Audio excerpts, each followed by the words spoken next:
et merci de nous retrouver sur Monaco Info. Voici tout de suite les titres que nous développerons dans cette nouvelle édition. La biodiversité des récifs coralliens au centre de ces 2 années d'expédition Tara Pacifique. Du côté du musée océanographique, c'est un documentaire toujours autour du corail qui était présenté en avant-première ce mardi. Nous nous rendrons ensuite à Tel Aviv à la rencontre d'entrepreneurs israéliens. Du côté de l'exposition internationale d'Astana 2017, des élèves du lycée technique et hôtelier de Monaco ont présenté un vélo à assistance électrique. Et nous refermerons ce journal avec le programme de la fête de la danse qui se déroulera ce samedi autour de la place du Casino. Et avant de débuter ce journal, retour sur la visite du prince Albert II ce mercredi au jardin d'Apolline. Le souverain a tenu à constater les problèmes que rencontrent les résidents. Des filtres seront installés d'ici les 2 prochaines semaines. Ces derniers élimineront ainsi l'ensemble des bactéries et métaux en suspension. Dans les appartements, les nourrices et les gaines seront changées afin d'éviter que la corrosion se poursuive. Après l'été, un système de potabilité des eaux viendra compléter le dispositif afin de stabiliser la situation. Le gouvernement s'est engagé à informer régulièrement les résidents sur l'évolution des travaux. Et puis ces précisions de la mairie de Monaco suite à la communication du gouvernement princier relative aux résultats des analyses d'eau chaude réalisées à la crèche Île-aux-Bambins, révélant la présence de légionelles. Toutes les préconisations gouvernementales ont immédiatement été suivies. Les pommeaux de douche et les douchettes ont été démontés. Le réseau a été purgé et des filtres anti-légionelles fournis par le centre hospitalier Princesse Grace ont été installés. Je vous en parlais en titre, les récifs coralliens sont au cœur des préoccupations du centre scientifique de Monaco et de l'expédition Tara Pacifique. Ces 2 entités se sont réunies pour 2 jours de réunion. Le reportage de Fabien Bonilla, Marcel Arbona et Louis Borgia. La goélette scientifique Tara parcourt actuellement l'océan Pacifique d'est en ouest et du sud au nord pour tenter de dévoiler la biodiversité des récifs coralliens, et ce depuis mai 2016. Cette expédition, en collaboration entre autres avec le Centre scientifique de Monaco, doit permettre de mieux comprendre le passé, les menaces actuelles et l'avenir de la biodiversité des récifs coralliens. Vous savez, le CSM a une expertise quasiment unique dans le monde en termes de physiologie des récifs coralliens, et c'est naturel que le fait que depuis 10 ans on collabore avec la Fondation du Prince Albert de Monaco sur l'émission de Tara, c'est naturel que quand il s'agit de corail, bien sûr que le CSM est impliqué. On emmène le CSM en dehors des aquariums, on l'emmène en mer. On essaie d'aider le CSM aussi à faire du gène à l'écosystème, comme ils le disent souvent, et avec Tara, c'est pratique. De nombreux scientifiques travaillent sur le projet Tara Pacifique. C'est un véritable trésor de données qui est en train d'être collecté. Cette immense bibliothèque inédite de 40 000 échantillons va permettre de réaliser la première étude globale des récifs coralliens à l'échelle d'un océan. Il y a de nombreuses applications de ce qu'on fait. Premièrement, c'est une recherche fondamentale qui permet de mieux comprendre cet écosystème qui est crucial d'un point de vue biologique, crucial d'un point de vue biodiversité. Les récifs coralliens hébergent 30% de tout ce que l'on connaît aujourd'hui dans les mers, poissons, mammifères et autres. Donc c'est vraiment important d'un point de vue biodiversité. C'est également important pour l'homme. Les récifs coralliens protègent les côtes. Les récifs coralliens fournissent de la nourriture aux populations. On estime que dans toute la zone Indo-Pacifique, il y a entre 500 et 800 millions de personnes dont la vie dépend des récifs coralliens. Donc important pour eux, important pour le tourisme également. Et puis c'est également important pour la gestion de cet écosystème qui est aujourd'hui menacé par les changements climatiques, par l'acidification des océans, mais principalement par le réchauffement global qui provoque un phénomène cataclysmique qu'on appelle le blanchissement des coraux. Cette mission pourrait permettre également de faire avancer la science dans les recherches telles que le vieillissement ou encore la lutte contre certaines maladies telles que le cancer. Nous, on a une espérance de vie qui est de l'ordre de 100-120 ans. Les coraux sont des animaux, comme vous et moi, qui peuvent vivre plusieurs centaines d'années. Et dans des conditions extrêmement difficiles en termes d'environnement, de stress, oxydants, etc. Et donc, si on comprend comment ces animaux ont inventé au cours de l'évolution des mécanismes que nous ne possédons pas, on peut essayer de les transposer dans l'homme pour prévenir en fait tous les problèmes qui sont liés, les problèmes de pathologie qui sont liés au vieillissement humain. Parce qu'on sait que ces maladies sont liées avec l'âge. Bon, le temps est inéluctable, on vieillit de toute façon, mais on peut vieillir en bonne santé. C'est ce qu'on appelle le healthy aging. Et donc l'idée, c'est de comprendre des mécanismes qui vont nous protéger contre l'apparition de ces maladies. Et ça, je crois que c'est vraiment une très grande direction de la médecine moderne. Et les études qu'on fait avec Tara sur les coraux devraient, je l'espère, nous aider justement à trouver ces stratégies. Tara est actuellement en Nouvelle-Zélande. Cette goélette est partie dans l'océan Pacifique en mai 2016 pour une durée de plus de 2 ans. Un bilan sera présenté à mi-parcours à Paris en septembre prochain. Les récifs coralliens étaient aussi à l'honneur au musée océanographique de Monaco ce mardi à l'occasion de la projection en avant-première du film documentaire Corail, cœur de l'océan, un court-métrage de 26 minutes qui présente l'expédition du prince Albert II au parc naturel de Tubaata, aux Philippines. Je vous laisse découvrir ces magnifiques images avec Dominique Poulain. Le prince Albert II profite d'une visite d'État aux Philippines pour se rendre, il y a un peu plus d'1 an, au parc naturel des récifs de Tubaata, pour une mission d'exploration, de découverte et de mise en valeur du récif. Situé à 11 000 km de Monaco, en plein cœur de la mer de Sulu, le parc abrite sur 970 km², 72% des espèces de corail existants. Plus grande aire marine protégée des Philippines, c'est aussi l'une des très rares réserves pour les oiseaux de mer, les tortues marines et les requins. C'est un lieu très spécial, comme on en trouve tant aux Philippines. Dans le monde entier, vous savez, il y a énormément d'endroits qui abritent différentes espèces marines.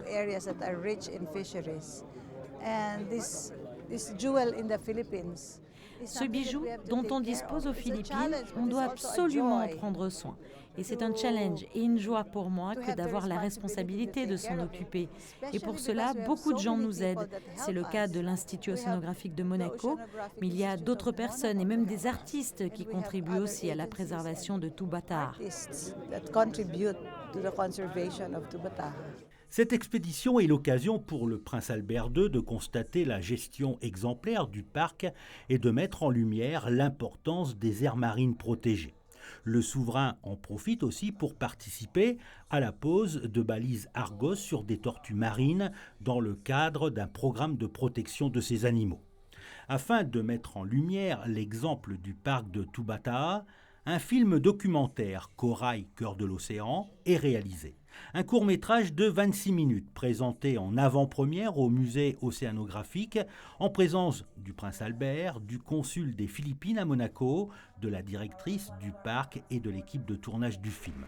L'objectif étant de permettre aux populations locales de découvrir les fonds marins dont elles disposent et de sensibiliser les enfants et le grand public sur l'importance de préserver les océans. Ces missions d'exploration scientifique ont plusieurs buts. Le premier but est de comprendre et de découvrir ce qu'il nous faut découvrir sur le fonctionnement de ce récif corallien. Le deuxième but est de venir apporter notre soutien et notre support aux équipes locales pour qu'elles continuent leur bon travail. Mais le troisième but est de faire connaître au plus grand public possible la beauté de ces lieux, le travail que font les équipes. Et pour ça, nous avons différents moyens. Bien sûr, les conférences, bien sûr, les classes, l'éducation avec les classes d'élèves, les expositions, les réseaux sociaux qui aujourd'hui sont absolument obligatoires. Mais la télévision et un reportage, un documentaire dynamique de 26 minutes reste quand même une clé de base, une clé de voûte de notre communication. Ce court-métrage sera diffusé au public à partir du 8 juillet au musée océanographique. Public qui peut par ailleurs admirer depuis le 25 juin des photos au format XXL du site marin de Tubaata, inscrit au patrimoine mondial de l'UNESCO. À travers cette exposition, c'est toute la richesse et la beauté des océans qui sont mises en valeur. Pendant 4 jours, des entrepreneurs membres du Monaco Economic Board ont participé à une mission d'échange et de prospection à Tel Aviv. La délégation conduite par le président du MEB, Michel Dota, est allée à la découverte du tissu économique israélien. Le reportage sur place de Patricia Navarro et Sylvain Péroumal. On l'a surnommée la Startup Nation. Israël, avec ses 8 millions d'habitants et son taux de chômage en dessous des 5%, peut se targuer d'avoir une économie en plein développement. À la morosité des années 80-90 a succédé une période faste au cours de laquelle les exportations se sont envolées. Aujourd'hui, le pays est considéré comme l'un des plus innovants au monde. Enclavé dans une zone géographique où l'instabilité politique et les conflits sont pourtant encore d'actualité, Israël a su tirer son épingle du jeu en misant sur l'avenir et les nouvelles technologies. Je pense qu'Israël est un pays où il n'y a pas une grande industrie qui domine, mais ce sont des petites, je dirais des niches, comme d'ailleurs à Monaco, des niches où nous essayons justement de développer des réponses à des problèmes, donner des solutions. C'est vers là que nous nous orientons. Donc je pense que l'économie israélienne est très diversifiée à ce niveau-là et va aujourd'hui avec le courant. Aujourd'hui, on parle beaucoup de cyber security. C'est un domaine qui, en Israël, s'est développé pour des raisons, une fois de plus, de sécurité nationale et qui aujourd'hui se trouve sur le marché civil. Donc c'est aujourd'hui un domaine qui est en croissance, mais peut-être que dans 2 ans, 3 ans, 4 ans, il y aura un autre domaine. Et justement, la possibilité de l'économie israélienne d'être assez flexible pour s'adapter aux différents courants, je pense que ça fait également la force de l'économie. L'envie d'entreprendre le virage vers les nouvelles technologies, l'engagement de l'État pour soutenir l'innovation, les similitudes entre Israël et Monaco sont nombreuses. Un accord de coopération signé avec la Fédération israélienne des chambres de commerce lors du forum économique organisé au cours de ce déplacement du MEB devrait favoriser une mise en relation des entreprises des 2 pays. Basically, it's a rich country. Au départ, Monaco est un pays riche et les opportunités d'investissement en Israël dans les compagnies high-tech sont très importantes. Grâce à l'accord que nous venons de signer, nous allons ouvrir des portes aux entreprises de Monaco pour qu'elles pénètrent le marché israélien. Nous pourrions faire beaucoup de choses dans des domaines très variés et nous serons tous bénéficiaires. Nous sommes très intéressés à ce que les startups de Tel Aviv, parce que c'est pas Israël, c'est vraiment Tel Aviv où nous sommes aujourd'hui, qui se viennent en concurrence au niveau européen avec des places, il faut le dire, comme Paris, qui a très bien réagi, ou l'Allemagne, Berlin. Et si j'étais israélien aujourd'hui et que j'ai des startups, je regarderais Monaco. Je regarderais Monaco parce que nous sommes un petit hub européen. Et le champ des possibles en matière de passerelle économique est bien réel. Israël, dont les relations avec ses pays voisins sont compliquées, cherche des partenaires bien au-delà du Proche-Orient. Après des années d'échanges avec de grands pays tels que les États-Unis et la Chine, les acteurs économiques israéliens ne cachent pas leur volonté de se tourner désormais aussi vers de plus petits pays, mais à forte notoriété et leur offrant une grande stabilité.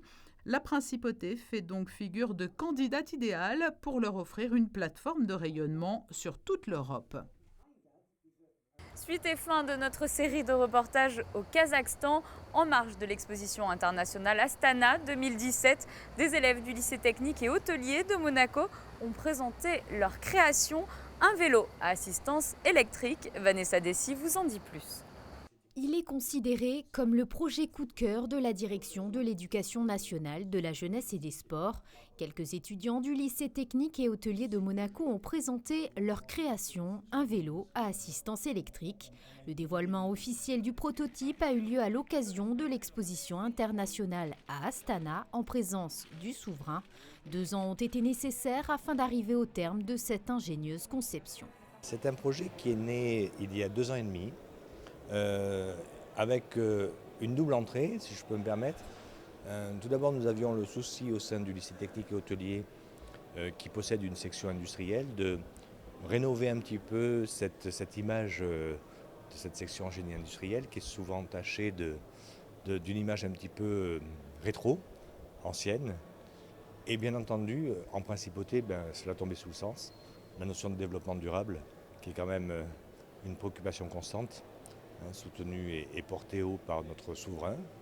Donc nous avons imaginé ce projet de réaliser un vélo à énergie renouvelable. Conçu par des élèves de première et de seconde de la section industrielle, ce véhicule propre est résolument novateur et dans l'air du temps. Une réalisation qui démontre une vraie motivation de la part des lycéens. On a fait 2 vélos donc sur les 2 ans, avec une remorque et un système de panneaux avec les panneaux solaires dessus. C'est M. De Ority qui cherchait un projet à nous faire réaliser pour la section et c'est M. de Rinchowski qui a proposé à M. De Ority 2 cadres en bambou du Vietnam. Et M. De Ority a dit alors on va faire un vélo à assistance électrique. Ça colle bien avec la section. Et voilà, on a commencé la conception, la fabrication. Et voilà. Maintenant on en est là. Ça fait bizarre parce que il y a encore quelques mois on était en train de travailler sur ce vélo. On apprenait juste qu'on avait la possibilité de venir à Astana pour présenter ce vélo. Donc c'est sûr, c'est une chance à saisir. On n'en aura pas une deuxième. Ça nous donne une activité supplémentaire à ce qu'on a à faire de base et ça nous donnait des compétences supplémentaires, donc c'est toujours bon à prendre. Soutenu par la Fondation Prince Albert II, ce vélo à assistance électrique permet d'envisager à ce jour une randonnée sur plusieurs jours en partielle autonomie. Plus que quelques jours avant la fête de la danse, tout au long de cette semaine, nous avons choisi de vous faire vivre les préparatifs de cet événement en principauté. Aujourd'hui, Gilles Marsan, coordinateur artistique de la SBM, revient avec nous sur le programme. Hip-hop, classique, danse de salon, yamakasi, toutes les disciplines seront rassemblées pour célébrer cette grande fête de la danse. 3 entités se sont unies pour l'occasion, les ballets de Monte-Carlo, le gouvernement princier et la Société des Bains de Mer qui a mobilisé l'ensemble de ses équipes. Des cuisines, de la restauration, la presse, la communication, la sécurité bien sûr, parce que la sécurité sur ce genre de manifestation est très importante. Les techniciens de la direction artistique, tous les corps de métier de la SBM qui ont prêté main forte pour que justement tout ce dispositif vienne s'intégrer sur la place. Pas moins de 16 points de spectacle sont prévus tout autour de la place du Casino pour cet événement unique. La place du Casino, qui est quand même avec Diaghilev le berceau de la danse, en principauté. Le Camembert où il y a 4 scènes. Le bas des Boulingrins, il y aura l'orchestre des Castrignano. Il y a aussi des danses de salon dans l'Atrium. Du pole dancing dans l'Atrium et la rotonde du Casino, peut-être sur la scène sur le Camembert également. Et puis la guinguette où tout le public pourra se restaurer tout au long de la soirée, à partir de 19h jusqu'à 6h du matin, puisqu'il y aura une boîte de nuit sur les terrasses du Casino, une boîte de nuit muette comme vous le savez. Un espace guinguette étoilé donc avec aux commandes les chefs Paolo Sarri et Marcel Ravin, des food trucks proposant des mets salés et sucrés et bien entendu les traditions locales seront bien représentées grâce aux différents partenaires, Barbadjan, Soca ou encore Pissaladière, de quoi nourrir tous les noctambules jusqu'au petit matin. Voici pour l'essentiel de l'actualité en principauté, un mot de météo à présent. Jeudi, soleil et vent, attention aux rafales, il faudra compter sur quelques nuages passagers mais sans pluie, il fera tout de même jusqu'à 29 degrés. Vendredi, ciel changeant, faible risque d'averse. Samedi, nous débuterons ce week-end sous un large soleil. Dimanche, le soleil sera toujours au rendez-vous, les températures seront agréables. Et pour le début de semaine prochaine, peu de changements, maintien d'un temps sec et ensoleillé. C'est la fin de ce journal, merci de nous avoir suivis. Je vous propose de retrouver tout de suite votre nouvelle émission Rendez-vous à Monaco. Cette fois-ci, Christophe Paco reçoit une voisine, Mado la niçoise. Belle journée à tous.